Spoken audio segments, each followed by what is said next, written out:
Good morning.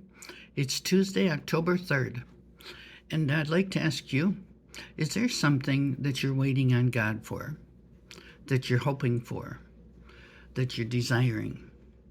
Well, let's define the definition of hope first. Hope is a feeling of expectation or belief and a desire for something to happen. And it promises in the Bible that if we ask and we believe, then it will happen. In Luke chapter 11, verses 10, it says, "For anyone who asks receives, anyone who seeks finds, and to him who knocks the door will be open." And so what are you waiting on God for? Have you asked him?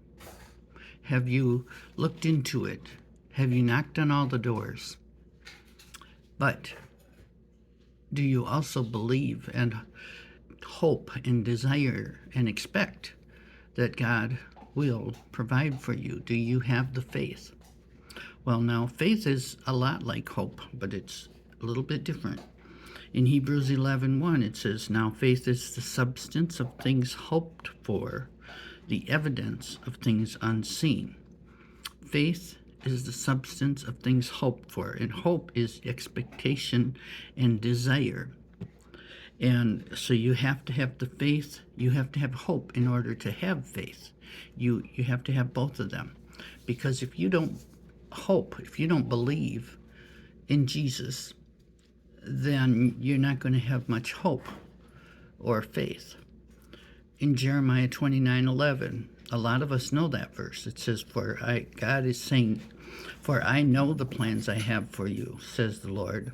They are plans for good and not to harm you, but to give you a future and a hope." Wow, that's an amazing verse.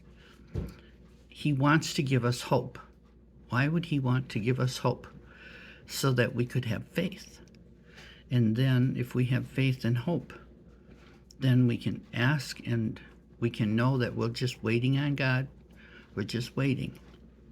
And there's one more that I'm going to tell you. In Hebrews 10, verses 35 and 36, it says, "Therefore, do not cast away your confidence, which has great reward, for you have need of endurance, so that after you've done the will of God, you may receive the promise." So that's another thing we got to add. Hope, faith, and now endurance. Because if we don't have endurance, it's going to be hard to wait on God. And I would also say a little bit of patience thrown in there. And of course, if you're believing in Jesus, you start with hoping in something that is good and right. You don't want to ask for the wrong things, because then you're going against the path that God has for you. So you got to think about that too. But if you have asked and you're waiting, keep your hope up. Don't throw it away. Don't throw away your confidence. All you need is some endurance. And if you've done the will of God, you'll receive the promise. So you have a great day, and God bless you.